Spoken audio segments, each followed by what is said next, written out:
It's the most famous tower in the world, a global symbol of elegance, romance, and France itself.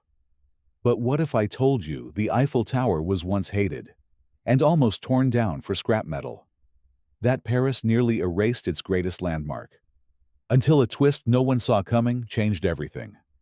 When construction began in 1887, Parisians were outraged. Artists, architects, and intellectuals signed angry petitions. They called it a monstrosity, a giant iron skeleton, a blight on the city's skyline. Gustave Eiffel, the engineer behind the project, was mocked in newspapers. The tower was built for the 1889 World's Fair, and from the very beginning, it was meant to be temporary. Eiffel had just 20 years before the city planned to dismantle it. The year was 1909. The 20-year lease was up. The Eiffel Tower's future looked grim. Politicians discussed how to take it apart piece by piece and sell the metal for profit. After all, Paris had other monuments, and most citizens still hated the tower. But just before it was condemned, something unexpected happened. In the early 1900s, France's military began experimenting with wireless radio signals, and the Eiffel Tower, standing over 1,000 feet tall, turned out to be the perfect radio antenna.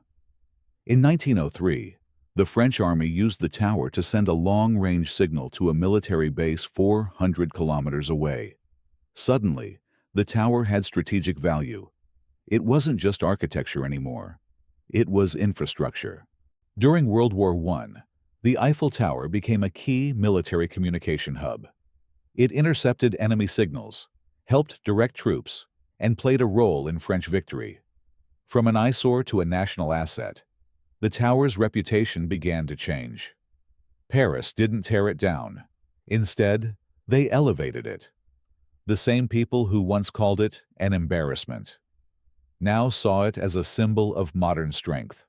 Today, over 7 million people visit the Eiffel Tower each year. They take pictures. They admire the view.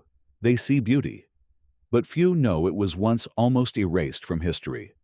Sometimes what begins as a mistake becomes a masterpiece, and what nearly falls rises higher than ever imagined.